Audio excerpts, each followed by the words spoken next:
Hello my dear student, welcome to K Chauhan vision. मैं आपके सामने कुछ ऑब्जेक्टिव टाइप क्वेश्चंस लेके आई हूँ और ये क्वेश्चंस इस बार मैंने जो लिए हैं वो है केमिकल रिएक्शंस में से, केमिकल रिएक्शंस एंड इक्वेशंस। ठीक है, तो very short questions, objective type questions इसमें से मैंने लिए हैं।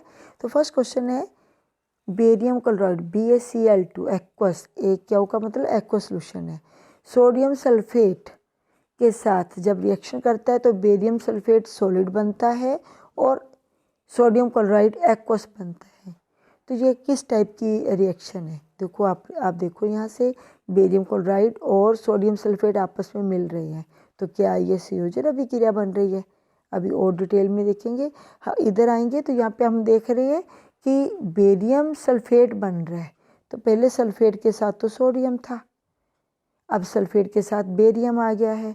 तो ये एक कैसा विस्थापन बन रहा है? ये विस्थापन अभिक्रिया में यहाँ से लग रही है।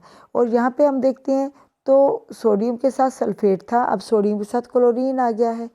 तो ये डबल डिस्प्लेसमेंट है, बेरियम जो है वो सोडियम की जगह पर चला गया है और क्लोरीन जो है वो सोडियम जो है वो बेरियम की जगह पर आ गया है। तो ये डबल डिस्प्लेसमेंट है, तो दोहरा विस्थापन, डबल डिस्प्लेसमेंट रिएक्शन बनती है ये। ठीक है जी। तो अगला क्वेश्चन हम करेंगे इसका, वह अभिक्रिया जिसमें ऊष्मा उत्पन्न होती है, तो वो रिएक्शंस जिनमें एनर्जी हीट इवॉल्व होती है, निकलती है, उसको हम ऊष्माक्षेपी अभिक्रिया कहते हैं। ठीक है, तो ऊर्जा पैदा करने वाली अभिक्रिया को हम ऊष्माक्षेपी अभिक्रिया कहते हैं। और वो अभिक्रियाएं जिनमें ऊष्मा का अवशोषण होता है, मीन्स ठंडी हो जाती हैं रिएक्शंस एकदम से, है ना, तो उनको हम ऊष्माशोषी कहते हैं। पर हमारा क्वेश्चन जो था वो था कि ऊष्माक्षेपी अभिक्रिया किसे कहते हैं? तो किसे कहते हैं? वो अभिक्रिया जिसमें ऊष्मा उत्पन्न होती है उसे ऊष्माक्षेपी अभिक्रिया कहते हैं। तो नेक्स्ट हमारा आ गया क्वेश्चन, थर्ड क्वेश्चन,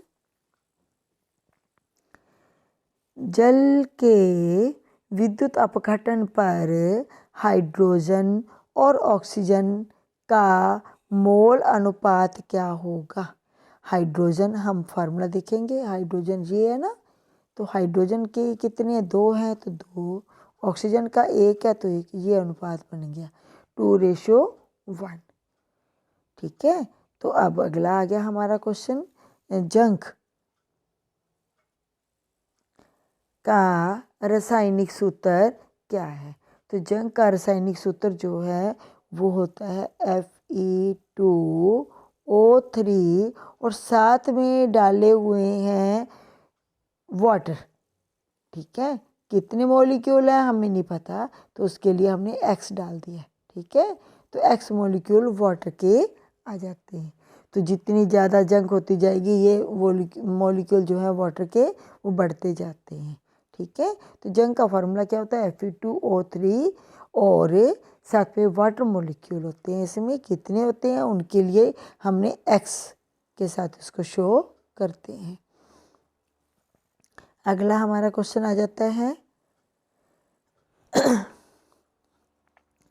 वियोजन अभिक्रिया का उदाहरण बताना है।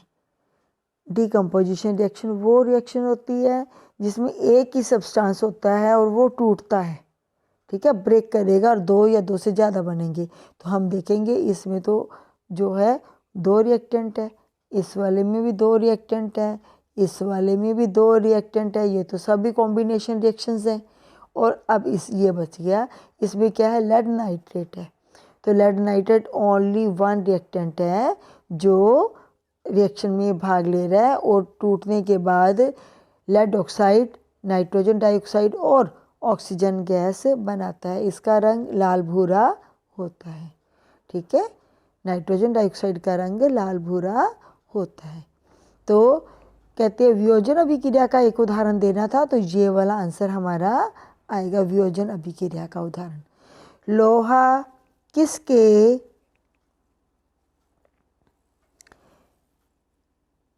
लोहा किसे उसके विलयन से विस्थापित कर सकता है। अब लोहा जिससे ज़्यादा क्रियाशील होगा, जिससे अधिक क्रियाशील होगा, उसको विस्थापित करेगा। तो एल्युमिनियम की बात करें अगर हम, एल्युमिनियम लोहे से ज़्यादा क्रियाशील है, जिंक भी क्रियाशील है। तो लोहा किसे उसके विलयन से विस्थापित कर सकता है, तो कॉपर से कर सकता है लोहा। ठीक है, तो कॉपर है ना, लोहा किसे उसके विलयन से विस्थापित कर सकता है, तो कॉपर इसका आंसर आएगा। अब अगला हमारा क्वेश्चन आ जाता है कि निम्नलिखित में से कौन सी अधातु है जो सक्रियता श्रेणी में सबसे ऊपर या नीचे पाई जाती है। ठीक है, सक्रियता क्रम में उसका नंबर लगता है। तो ये सभी धातुएं हैं जो रिएक्टिविटी सीरीज में पाई जाती हैं, पर एक ही अधातु है और उसका नाम है हाइड्रोजन, और वो सक्रियता श्रेणी में पाई जाती है। तो ये था, आपने रिएक्टिविटी सीरीज अगर ज्ञात कर लो तो याद कर लो, तो आपको ये सारे क्वेश्चन आसानी से हो जाएंगे। अब हम रिक्त स्थान करेंगे, ये भी इसी लेसन में से हैं।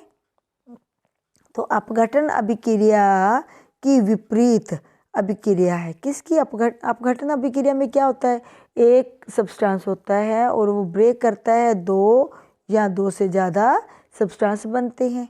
तो अब इसको अपोजिट बताना है, तो अपोजिट कौन सी होगी रिएक्शन, वो रिएक्शन जिसमें दो या दो से अधिक सब्सटेंस जुड़ते हैं, रिएक्टेंट जुड़ते हैं और एक प्रोडक्ट बनता है। तो ये संयोजन अभिक्रिया के विपरीत अभिक्रिया हो जाती है। ठीक है, तो अपघटन अभिक्रिया संयोजन अभिक्रिया के विपरीत अभिक्रिया है।